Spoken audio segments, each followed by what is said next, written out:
Ladies and gentlemen, welcome back to another episode of Art of MMA. I'm your host, Mike Ginn. Joined as always, I got the mechanic, Brandon Catino. Brandon, what's up, buddy? It's Wednesday. You know what that means? Time to talk some fights with you fellas. Yeah, and speaking of fights, talking about the big ones this weekend, got Dan Bakley from Cage My IQ joining us as well. Dan, what's up, buddy? Welcome back. Not much. It's McGregor week. McGregor week, fight week. Yeah, that's what the whole draw is today. We're talking about UFC 264, McGregor Poirier 3. We're going to talk about some Trilogy stuff. We're going to get into the rant, and we're going to talk about the weight of UFC, the name, the brand, how important it is in MMA today, especially when we talk about pound-for-pound rankings and stuff like that. And then we'll talk about just a little bit of news as well. But the big thing today is UFC 264. But, guys, you ready to get started? Before we do, actually, let me – dang, this whole new switch. We switched over from different platforms, throwing me off. But let's talk about it. FightersFirst.shop, the new shop. We talked about it a couple times already. It is live, FightersFirst.shop. Promo code this week is going to be big time, so make sure you check it out. Save 20% on everything, as you can see on your screen. I'm wearing the Fighters First Classic tee. Brandon's got the logo. Of course, Dan's rocking the Hoist Gracie. So a little bit of everything in the shop. MMA centric, but we are going to expand to boxing. Got the new Muhammad Ali shirt. We're going to put some wrestling stuff on there as well. Just expand to combat sports, make it a little bit more niche friendly, make people feel a little bit more comfortable, not just MMA, but MMA will always be our core. So, and of course, on the network, you can find Dan's show, Cage My IQ. But that's enough self-promotion. Let's get into some of this talk. Let's jump right into the rant. All right, guys. This week, AJ McKee Jr., Brandon's boy, came out and said the winner of him and Pitbull later this month will be the pound-for-pound best in the entire sport. And I had to think about that a second. You know, you got names like Usman, obviously John Jones. For a long time, you have people like Mighty Mouse who went over to one, but was still on top of everybody's like lips when it came to pound for pound, especially when you talk about pound for pound, not just being the big guys, little guys as well, where that all starts. I'm going to kick it around to the guys for a couple things to talk about. One, when we were talking about our fights last week, Brandon, of what we're looking forward to and what's happened so far this year, most of those fights were UFC fights. Now, that's not to say there weren't great fights all around. Bellator's put on some awesome fights. PFL's put on some awesome fights. One had their run on TNT. Some of it was really good. Some of it was so-so. But at the end of the day, I think the casual fan does put UFC up here, and then there's everything else. We talk about wrestling all the time, and it's like WWE, and then there's everything else. And if it happens on a crowded stage in front of a lot of people, it carries more weight. But when we're realistically talking about pound-for-pound rankings, and I'll start with you, Brandon, because I know this fight is near and dear to your heart, do you put AJ McKee or Pitbull at the top of those rankings, and does it matter that they're not in the UFC? To me, it doesn't matter if they're in the UFC or not. It's wherever you are. It's what you're doing, who you're beating, how well you're looking. I mean, you like say like our boy Sergio was saying for a while, man. He really thought that Pitbull probably was the best one. The best featherweight in the world. Besides, but I mean the only person that you could really think of would be Max. So that's the only fight you would want to see. So it's the same thing here, man. Like if AJ McKee or Pitbull wins, the only person I really want to see them fight in the UFC right now is Max Holloway. Like we all think that Max Holloway is better than the uncrowned champ. Yeah, he's better than Volkanovski. Yeah, So I mean, it's just the same thing. Like, I mean, you think about back in the day, man, with Fedor. He wasn't in the UFC, but everybody was saying that Fedor was the best heavyweight in the world, pound for pound. He's the best heavyweight in the world. He wasn't in the UFC. To me, it's like I say, you don't need to be in the UFC to get it. Like to me, for new people who are kind of like as somebody who I know who's next to me, they might call them marks, but they're they're only into the UFC. Just like with wrestling. How usually people are just into the WWE, but then I think about, AEW or like NWA or like Impact Wrestling or even New Japan. Because for a while too, Kenny Omega, he was in AEW, but where was he before that? New Japan. And he for a while everybody was calling him the best in the world. One of my favorite guys, AJ Styles, when he was in Impact, people were saying that he was the best in the world. But then, he got to the WWE. Kenny Omega's now in AEW. It's all because just people in America weren't really seeing them. I think it's the same thing here in the U.S. with the UFC, is that most people see the UFC, but they don't see Bellator, they don't see the PFL until people come about. Because even like with Justin Gaethje, when he was in the World Series, people knew who he was. He was a top lightweight, but it was like, oh, he's not in the UFC, so we can't really say he's the best for best. Same thing with Eddie Alvarez. Same thing, Michael Chandler. So to me, it's all about the work that you put in. Same thing with Cyborg. Even when she was in Strikeforce, and then even when she came into the UFC, there really was nobody for her to fight. She had like one big time fight that was Nunes. She lost, and all of a sudden, oh, she's not the best in the world. But it's like you still got to go. What was she doing before, and what's she doing now?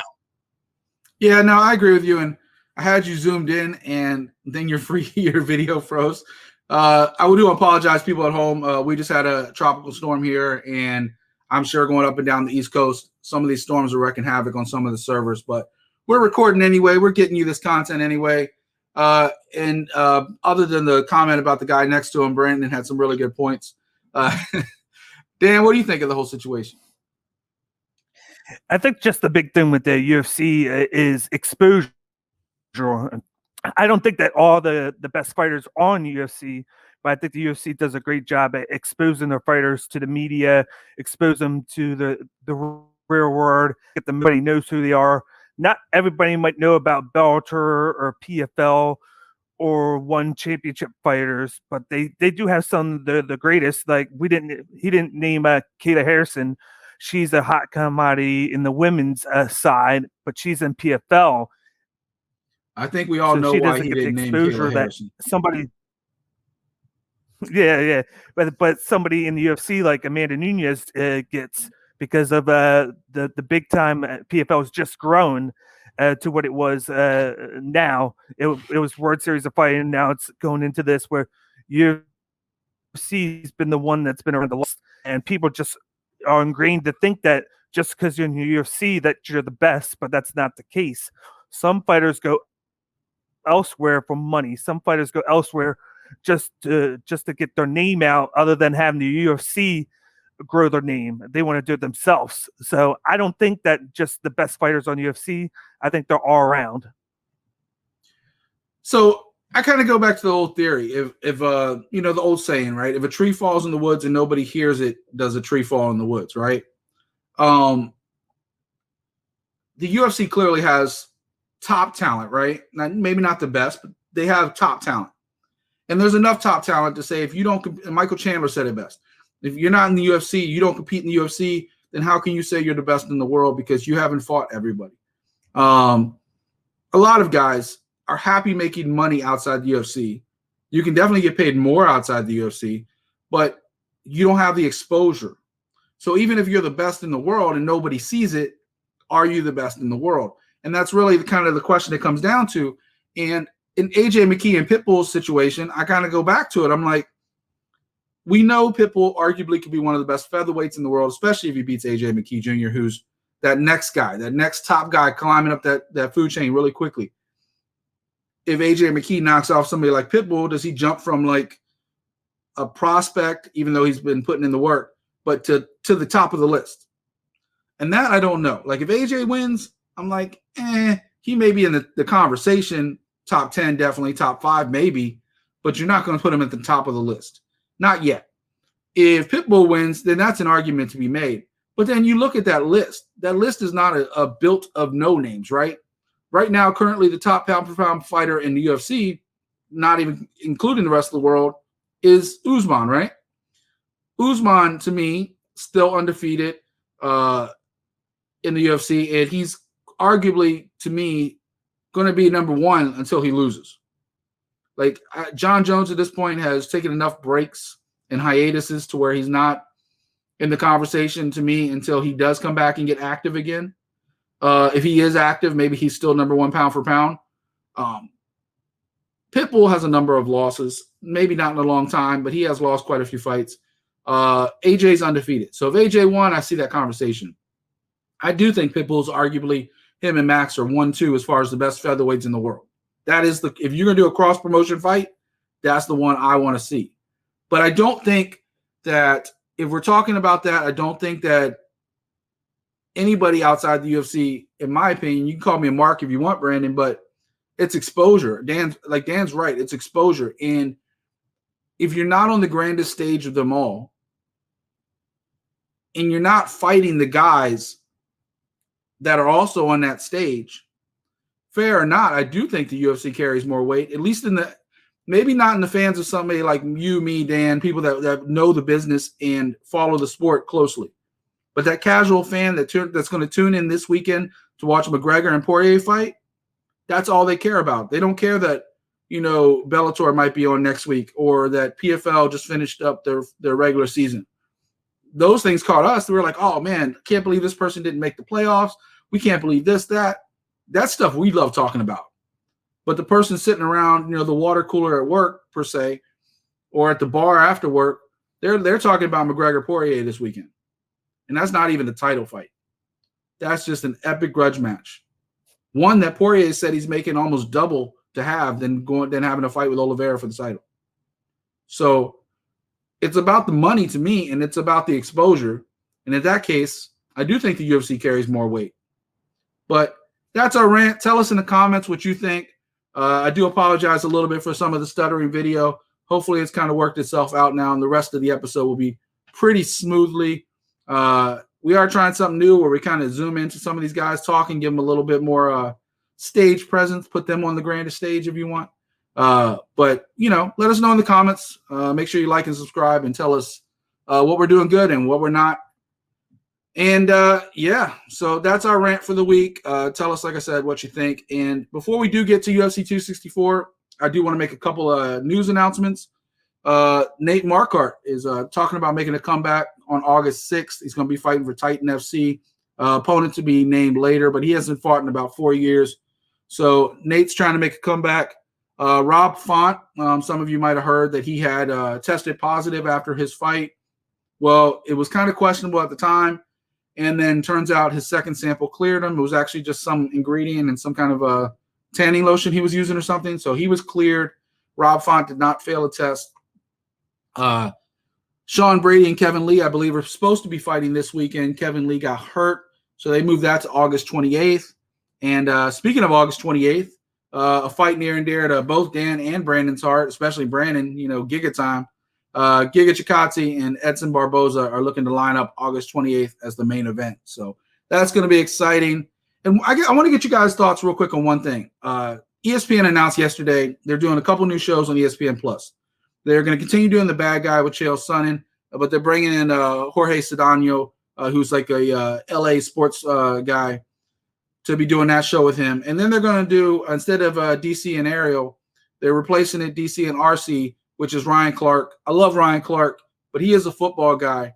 Dan, real quick, I'll get your thoughts on the new shows. What do you think of them replacing like a dedicated MMA guy, just per se, like Ariel Helwani, with somebody like Ryan Clark, who can do a little bit of everything, but does have an NFL background?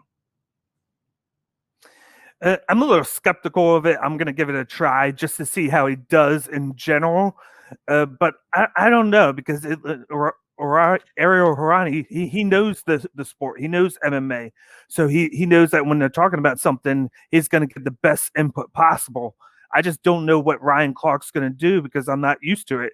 I do see him each and every week sending tweets out during the fight, so I know he watches it. But I see what he does before I can be comfortable fully with what he knows and how he's going to explain what he knows. Yeah, I think that's the question is, like, we know Ryan's a fan. And Brandon, we just talked about this on the whole rant with mainstream media just a couple weeks ago. Being a fan doesn't make you an expert, though. And you got somebody like Helwani who was doing it for so long, but they didn't want to pay him the money. And we talked about it too, right? That, Brad Doherty, right? Basketball background, now does NASCAR. And some of these guys do have obviously more. You don't have to be stuck in your niche. You don't have to be stuck being a football guy. If you have more passions, you absolutely should be able to explore those. That's not what we're saying. But when you do take somebody with the knowledge base of somebody like Ariel Helwani and replace him with Ryan Clark, it does raise a lot of eyebrows. What do you think, Brandon? And just kind of really what Dan's saying, like, you don't really know what thing is like I guess we're thinking that the DC and Ryan Clark show is supposed to be the same thing as DC and Ariel Helwani. Like it may like maybe what it is it's gonna be a different type of show. Like maybe what it is like you want that person who is an expert in it. So that's why you got DC and you got that person who might just be a fan and they're bringing a fan's point of view to to their show if they're still talking about MMA and everything like that. So to me it's like you gotta wait and see what the show is going to be about.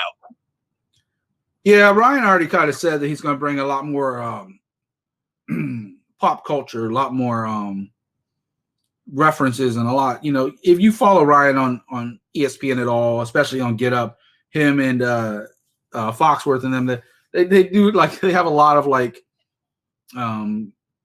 references from pop culture, Back to the Future, stuff like that. And so he does bring a lot of that style and that flash to the show. So I think him and DC could get along well. I think it could be a fun show, but I don't think it's going to be like when they're interviewing other fighters or they're talking to different things. I just don't think it's going to be as deep and as informative because for real, DC, as much as he knows, he's also more of like a pop culture type guy too. He doesn't really go into like the nuts and bolts of things. So it should be interesting, the dynamic. I know a lot of people on social media were screaming that maybe they should have just put DC and Chael Sonnen together and just let them have fireworks for an hour and call that a show. And I think that would have been fun too. But I'm looking for, like I said, I love watching Ryan Clark. He draws me in every time he's on TV. He is a former New York Giant, although briefly. So we got love for me and Brandon got love for him there, even if Dan hates that part. He was a Redskin too, so we'll forget that part of his career. But do love some Ryan Clark, so hopefully he does well. All right, guys, that's the news. You ready to talk about it? All right, this weekend, the trilogy we've all been waiting for, UFC 264, Dustin Poirier versus Conor McGregor 3. Of course, some other great fights on the card as well. But we're going to go ahead and jump into the main event right off the bat. Now, our good friend Tim Wheaton just put out an article for MMA Sucker where he was talking about some of the five. He named his 5 best trilogies of all time. He talked about fights like BJ Penn and Matt Hughes. He talked about Kane and Junior Dos Santos, Stipe versus Daniel Cormier, which we just recently went through. George St. Pierre versus Matt Hughes. And his number 1 was Liddell and Randy Couture. Personally, I think he left off a couple that I really would put up there. If you're an old school fight fan, Randy Couture versus Vitor Belfort. Even though BJ Penn got demolished in the last one, Frankie Edgar and BJ Penn was a nice one. Frankie Edgar and Gray Maynard, another great trilogy to remember. New lightweight champ Oliveira versus Nick Lentz. They had the 2 with a no contest. Tim Sylvia, Andrei Arlovsky. Forrest Griffin, Tito Ortiz. There's been some great trilogies over times.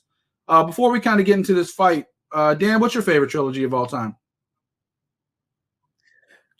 I would have to go with the Liddell and Ortiz. I have to go with that. Of course, that's probably one of the most well-known, but those are the 2 guys that basically took the UFC from the old school and brought it to the new school and got a lot of eyes on it because, of course, they were 2 former training partners through Dana White, and then they both won the belt. Of course, Tito won it, and then Chuck Liddell wanted to go after it, even though he was his teammate. And then that's like the first mindset of, okay, we're teammates, but we're going to fight each other. You never had that before.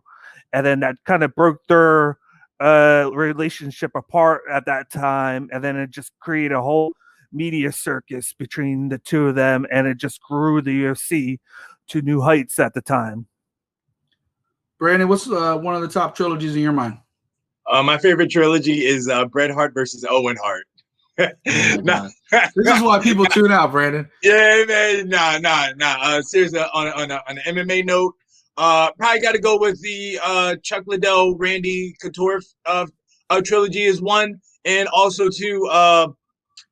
Tito Ortiz and Ken Shamrock. I mean, like that was like those, like that last one, like that was some real bad blood between Tito and Ken Shamrock. Only problem with that one was Tito knocked him out 3 times. Yeah. Like the bad blood makes that right up there because everybody knows Ken Shamrock and Tito hated each other. I think my favorite is probably Frankie and Gray. It's also the only trilogy in UFC history that doesn't have a winner. They're 1-1-1 because of the draw. So Frankie and Gray Maynard was a war, 3 straight fights, just classic. So those are my favorite as well. But when you talk trilogy, it draws eyeballs. Dustin Poirier passed up a chance to be the lightweight champion right now because he wanted that money that comes with this trilogy. And McGregor's already starting off the shit talk, right? Like he posted the screenshot of Dustin's wife, either I don't know, I guess allegedly trying to slide into his DMs. I'm sure it probably has something to do with the Good Fight Foundation, but Conor's going to spin it publicly. However, so he's already starting the bad blood. They were doing too good, right? They were like having sportsmanship, and Conor had to throw all that shit out the window to pump up this fight. But I don't think it needs to be pumped up. Brandon, I'm gonna start with you. Who do you got in this final, or I guess the final, the third fight, and why? Dustin Poirier, going with him for the same reason I picked him in the second fight. But also too, though, usually in a trilogy match, the second person who wins, the person who wins the second match, they usually win the third match as well, because they're the ones who made the adjustments first, and so they now just continue to do what they did before, and they usually still have the success that they had before. Dan, they talk about that, and Brandon's right. And most of the trilogies we just mentioned, the second one won the third fight as well. Only question I would have about that is that McGregor was winning most of that first round before he got really caught badly in the second round. What do you think about this fight coming up, and who you got? I got Dustin Poirier in this, and I have him by a second round knockout. I actually rewatched both of those today just to nitpick and look at both of the guys. And Dustin Poirier has changed from the first fight. This McGregor has went up and then has gone on like a downward spiral ever since that Floyd Mayweather in love with the boxing. He stopped doing the karate stance that helped him keep a distance away from his opponents, where he could just pick or use his legs. He used to throw leg kicks. He would even do a few takedowns here and there. But now it just seems like he fell in love with boxing. He just throws and like he doesn't have that mixed martial arts anymore. It's just him throwing strikes and then standing. And I feel like at the end of the day, unless he has an answer for those leg kicks, which he doesn't have at the time, I just don't think he has it. Yeah, I don't know how much the leg kicks really played into it as much as people did, because Dustin put him to sleep. We never really had to see how that fight would go on, if how his leg would hold up if the fight went longer. His leg obviously did get damaged quite a bit from those leg kicks, but we never saw that. In the first round, Conor definitely came out and was getting the best of most of the exchanges. I feel like he got put in a really bad position, and it wasn't an accident. I talked about it at the time. I've seen Dustin do it in a couple fights where if he's near the cage, parallel to the cage, he does a great job of positioning himself, stepping over to where the opponent's at the cage, and he's like just perfect distance away. So where he goes just batshit crazy and unloads his whole arsenal on you, and he's going to catch you. And it's a technique that Dustin does. I think this fight really comes down to that. I think if Conor can avoid that position, if he stays more in the middle of the octagon, or if he just keeps his back off the cage, I think Conor can win this fight. If Dustin gets him back in that same position, we're going to have the same result we did last time. Either way, I don't think it's going to the decision. I think it's going to be a stoppage. I'm actually going to pick Conor in this fight. I think he has more to lose. We always talk about fighters that have more to lose. If Dustin loses this fight, he doesn't lose anything. He'll still be in the title picture. He'll still be everything else. Who knows? They may have a fourth fight between these guys. But if Conor loses, what does he have? Like Nate? Like there's not much on the table for Conor McGregor if he loses this fight, which would be like his third in a row. Or no, he beat Cowboy, so it'd still be his second in a row. But there's just not much hype behind Conor McGregor if he loses this fight. I think he has more to lose. I think he's kind of going back. I think the whole posting of like the Poirier wife thing was kind of some like his old tactics. Maybe he's trying to draw out a little bit of that old McGregor and trying to be the bad guy. And I don't think that guy's still inside of him, but I do think what I saw in that first round, you know, Dan talked about going back and watch that fight. I did too. That first round was McGregor. And I don't think very many people argue that McGregor won that first round. And I think you avoid that bad position, maybe check a couple of those leg kicks, and that's a totally different ending to that fight. So I'm picking McGregor. That's what I'm going with. Over in the co-main event, another pretty good fight. Gilbert Burns coming off his loss to Usman in his title opportunity. And then Stephen Wonderboy Thompson looked fantastic back in December, looking like, you know, he's turning back the clock a little bit. Dan, who you got in that fight and why? I'm going to go with Stephen Thompson by unanimous decision with this one. I think he's one of those guys that's perfect with keeping the distance, defending the strikes, defending the takedowns. And we all know Gilbert Burns, who is really renowned with his Brazilian jiu-jitsu, has been kind of focusing on striking and getting inside of you and then just knocking you out. And I don't think he's going to be able to do that against Stephen Thompson. Thompson just has a great fighter IQ, that kickboxing. He's going to do a lot of kicking. He has the reach advantage. I just think he's going to do enough to just stay away from those big power shots, keep the fight standing, and then just rack up the volume in this. When he usually doesn't get the volume, but I think in this, he's going to do enough to win each round and then pick up the victory. Stephen Thompson had a lot of volume in that last fight. That really excited me. Brandon, who you got in this fight and why? And I'm agreeing with Dan again, man. Stephen Thompson got Wonder Boy. Basically, like I said, you know, he knows how to keep distance. Of course, you know, he is the better striker. Like I said, Gilbert Burns, he is a BJJ, but usually what happens to BJJ guys when they knock somebody out, they fall in love with their hands. You know, and that's what that's what I think he's gonna do. I mean, even watching the countdown, I mean, it's cool that he brought in Raymond Daniels to kind of give him some tips. But even the tip that Raymond Daniels was kind of giving him, it was all about striking. It was like, oh, hey, do this, you know, throw this hook, you know, when he does this and everything like that. Like, it really wasn't about let's get in close and really take him down or anything like that. So I think Stephen Thompson is gonna get this W, and then he'll just wait for his title shot after Leon Edwards gets his. I'm really torn on this one. Gilbert Burns was on such a run before he fought Usman. Pick Gilbert Burns, bro. Just pick him. You know you want to, so you go 0 for 2. Me and Dan will be 2-0. You're further down in the standings, baby. Go ahead and do it. You know you want to.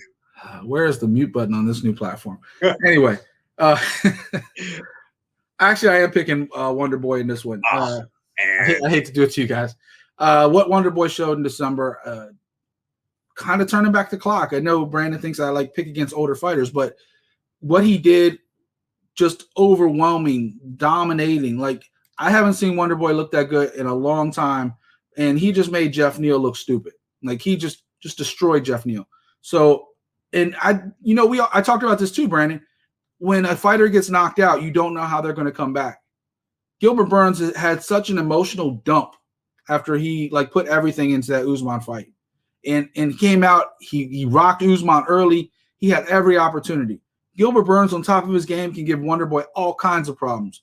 But like you said, he's fallen in love with the punching. You're not going to go striking, but toe to toe with one of the best strikers in MMA history. You just don't. Remember, Sergio used to always say, you know what they do, and you know what they do it well. When Alex Perez got locked by Figueiredo in a submission, why would you go to what they do best? And he hasn't done the BJJ in a long time. He's one of the best jiu-jitsu guys in the world, but he hasn't shown it. He fell in love with the knockout, like you said. If he does that, Stephen Thompson is going to knock him out probably in the second round. So I'm picking Thompson as well. Each of us had a chance to pick our own fights. These guys like to talk a lot, so I'm going to go ahead and start this time. Michel Pereira and Nico Price. Nico coming off his suspension after that epic fight with Cowboy. It was ruled a draw. I actually think Nico probably won that fight. I thought he got the best of it. Michel Pereira has been up and down. I think this is going to be a very exciting fight. I think both guys are going to bring it. Pereira looked great against Chaos Williams. He looked really good against Imadev. Nico's looked really good against Cowboy, but he looked bad against Luque. Then he looked great against James Vick. It's either knockout or get knocked out with Nico Price. So I think this fight is going to be a lot of fun. Based on tradition, considering I think he actually kind of won the last fight, I think Nico's due for a loss. And I think Pereira is just more well-rounded. So I'm going to pick Michel Pereira in that fight, but I think it's going to be an epic and fun fight. Dan, what's your fight pick of the week? And I think Dan's frozen again, so we'll get back to Dan in a second. Brandon, what's your fight pick?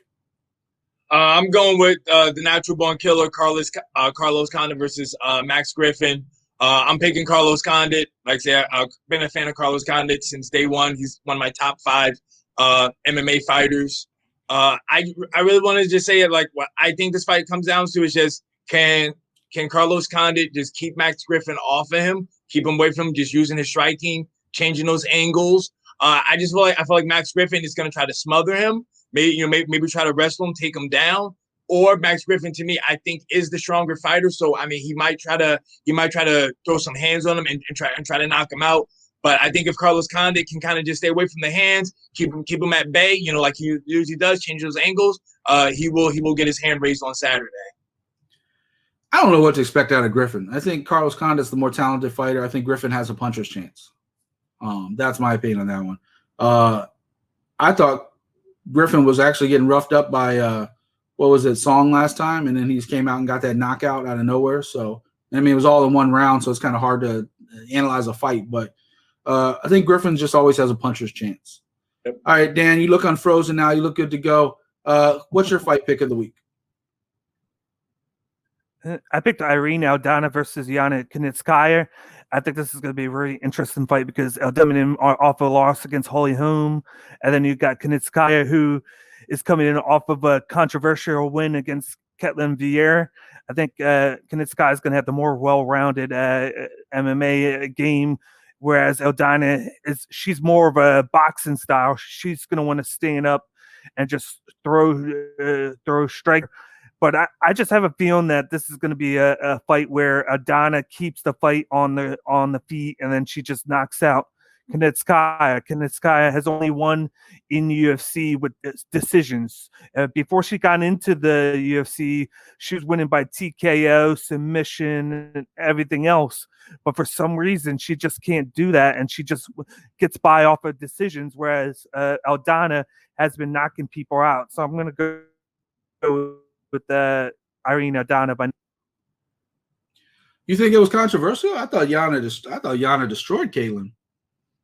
Like I thought that was 3 rounds. I thought, but a lot it was of an upset, but I don't think it was controversial. Yeah, I don't think it was, but a lot of people just think that.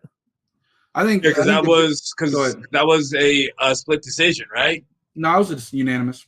Yeah, I'm looking at it right now. It's unanimous. I don't think that was even questioned. Caitlin was favorite. She was like one of the next big things, and then Yana came in and upset that. I think the thing about Yana is that people don't understand that she recently, the last couple fights or whatever, maybe a little bit before that, switched over to American Top Team. And her boyfriend is Thiago Santos, and he's in her corner. Fiance now, you're right. I'm sorry, I don't follow TMZ like you do, Brandon. My bad. The TMZ of MMA. We'll rename that stretch in Jersey Brandon's 30 mile zone. But no, she's just improved. She gotten last couple fights, she's looked a lot better. And being down there, American Top Team, people like Kayla Harrison and some of those other fighters down there, people to train with, her game has stepped up. Yeah, she's not a knockout fighter. But I'll tell you what, she had Caitlin damn near knocked out a couple times in that fight. And she's gotten a lot better. So I would be surprised either way. Aldana looked great up until that Holly Holm fight. Then she didn't look so great when Holly Holm, just like Stephen Thompson, turned back the clock and just put her back in the rotation because Holly's still that person at top of the food chain. So it's going to be a fun fight. I wouldn't be surprised to see Yana actually pull off that one. So we'll see. A couple other fights to take a look at on that card. Sean O'Malley's back in action, but not against Smoke. He got a late replacement. I feel like Dana's just kind of feeding him, keep him like going. I don't know what to expect out of Sean O'Malley sometimes. Like, the guy is one of the top elite strikers in all of MMA. But like Vera exposed the leg, different things. Smoka would have given him a different challenge, but I never thought Smoka was a challenge for Sean O'Malley either. Both Smoka and Moutinho are so much shorter than O'Malley. They're not going to overcome that reach and that distance that O'Malley uses so great. Dan talked about it with Conor when Conor used to use the karate stance and he had that distance. O'Malley does that great. And at that weight class, I think he's a problem for a lot of people, but I don't know. Like, obviously, I think most of us assume that he's going to win this fight. But who would you guys like to see O'Malley like really matched up against? Brandon, what do you think?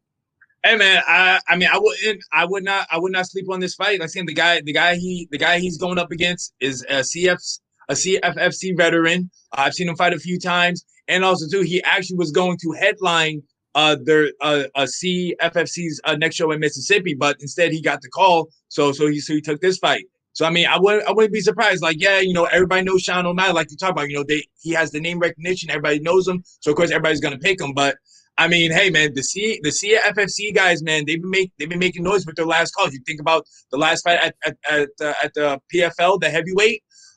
Was it Jamal James, right? I can't remember his last name. James, yeah. Yeah, James, exactly, man. He came in, got a knockout. Even the former CFFC welterweight champion Wells came in, he got a knockout as well. So I'm just saying, everybody wants to pick Sean O'Malley out here, but I'm just saying, CFFC, those guys, they've been coming hungry, man. You just talked about Sean Brady earlier. That's another CFFC guy.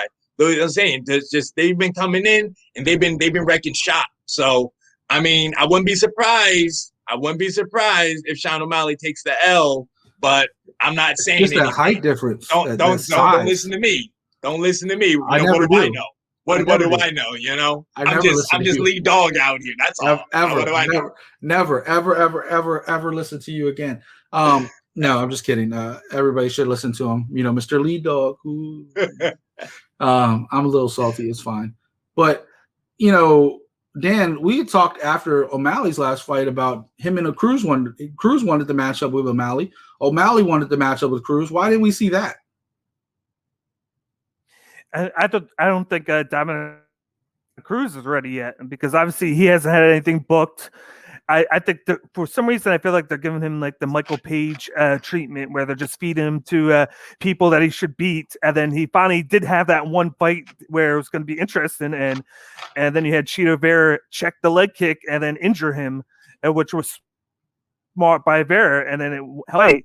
And I hope Sean O'Malley learned from that, but I just think that Sean O'Malley is going to be too much for Moutinho in this, but I think that they need to start feeding him to guys that are going to be on his level, like the top 15 level, instead of just keeping him in the 20, in between the 15 to 25 range. They need to move him up a little bit, because he has the prodigy feel, like the moves, and he showcased it. Like he could have beaten Almeida in the first round if he wanted to, but he kind of let him come back, and then he wanted to finish him in the third round. But he kind of dominated that, and then let it prolong a little bit more.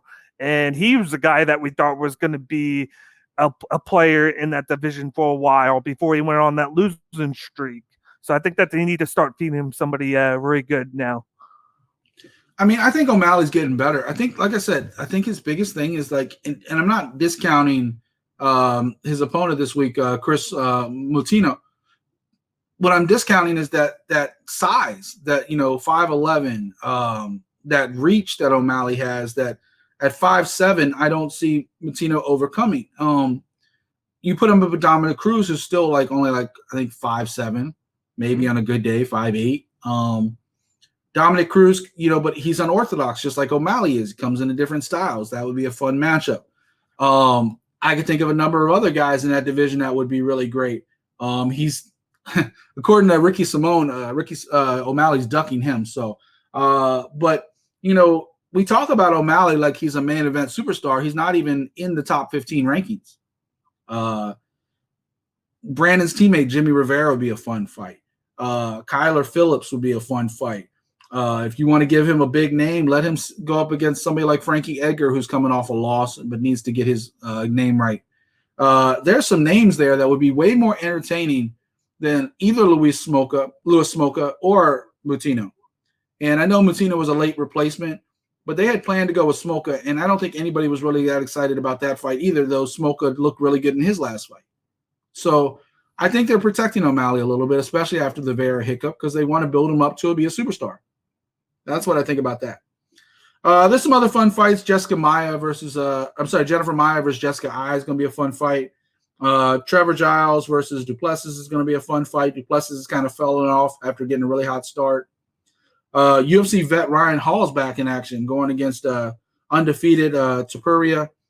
So some good fights. We are missing the Kevin Lee Sean Brady fight, which got moved back. We talked about that. But I do think it's going to be a good card this weekend.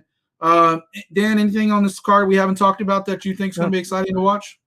I think Greg Hardy against Tai Tuivasa, every time that they have had Greg Hardy on, he just pops up on the main card. He has that NFL background, and then I think they're just exposing that on the UFC because he'll get people tuning in because of all the domestic violence issues that he went through, and then he's actually been improving little by little each fight. But I'm just a big Tuivasa fan, and I think once he added those leg kicks into his game, it was something not big but subtle, but it made a big difference in him fight-wise. It gave another thing for people to have to deal with now, and I think he's going to and then try and hop back into that top 10 at some point. I don't think it's going to be a first-round knockout, but I think Bam Bam's going to put Hardy to sleep. Hardy has gotten better. I hate to say that. He has gotten better. You saw him kind of hang with Volkov for a little bit. You saw him hang with Tabora for a round until Tabora kind of got the best of him in the second round. There's levels to this shit. We talk about that all the time. There's levels to this. And Hardy is a good heavyweight. He's not a great one. And you go up against somebody like Bam Bam, who was a prospect till he kind of ran into that knockout against Junior Dos Santos and kind of put him off track for a little bit. But like you said, he's getting better too. So I'm definitely looking forward to Bam Bam putting Hardy to sleep. That's what I want to see. Brandon, anything else on this card that kind of sticks out to you before we get out of here? Really, like you guys kind of just talked about was the Greg Hardy fight. It's not really the fight itself. It's just really the I want to know what will happen if Greg Hardy loses. Is the UFC going to be done with the Greg Hardy experiment? As in always trying to put him in the main card. Give him the spotlight. Like if he takes the L, are they gonna pull it back? Start having him on the prelims, or maybe even cut him. That's what I want to know. And then even same thing, with Conor McGregor, same thing, is he still an elite athlete? Has he fallen off or basically has the MMA game caught up to him? So that's really what I'm kind of looking forward to. Is of course I'm looking forward to the fights, but then those are just the questions that I just have wondering, man, what will happen if this happens? But again, you won't find out until after Saturday. So I'll be watching, I'll be tuning in for sure. Yeah, it's going to be a lot of questions answered. I don't think Greg Hardy falls off if he gets knocked out because there's such a lack of named heavyweights in the division. You got the top guys that we talk about every single week. Obviously Lewis, Ngannou, Stipe, names like Curtis Blades and Rosenstruck. But then after that, there's a big drop-off from names, like name value. Kind of goes back to that UFC weighted conversation we talked about earlier. That name value. And Greg Hardy, love him or hate him, and I feel like he kind of relishes that bad guy role. It's kind of marketing him up to be a name, whether he wins or loses. So as long as he tries to go out there and puts on a show, whether he wins or loses, I think is irrelevant at this point. I think he has a name. One last fight I'm looking forward to, though. Everybody knows, huge Brad Tavares fan. Brad Tavares against Akhmedov. Another tough matchup. We saw Tavares look great against Antonio Carlos Jr., stuffed a lot of the takedowns. We didn't know how either guy would look coming off major ACL surgeries. But Tavares looked great against Carlos Jr. So another tough matchup, a guy like Akhmedov who can do a little bit of everything. He can knock you out. He can sub you. So it's going to be another tough challenge for Brad Tavares. I'd like to see Brad come out on top, but that's going to be a tough one. All right, guys, I think that wraps up UFC 264, obviously the trilogy we've all been waiting for at least 6 months now. I think it's going to be an exciting fight. I really, these guys are going on the Poirier train. I'm rocking with McGregor. As Brandon likes to say, I'm the mark of the show. Wow, I hope nobody captures that clip.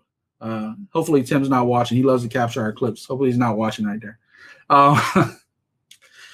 Make sure you check out fightersfirst.shop, not just for our great merchandise that we're all repping. You can obviously get Dan's shirt in there as well for Cage My IQ. Support some great shows. All the money goes right back in our pockets to help support all this stuff. We don't have advertising. We're not monetized by YouTube, so we're just trying to put on a great show. I apologize for some of the technical glitches in this show. Seemed to work itself out by the end, but that doesn't forgive some of the glitches early on, so we do apologize for that. Hopefully next week will be much smoother when we come back, break down everything that happened at UFC 264, and see who's next for the UFC lightweight crown, because the winner of this is probably up next for Oliveira, which is another great fight that we'll all be looking forward to. So for the mechanic Brandon Catino, for Cage My IQ's Dan Bakley, I'm Mike Ginn. We're out. Oh my God. This is good shit, man.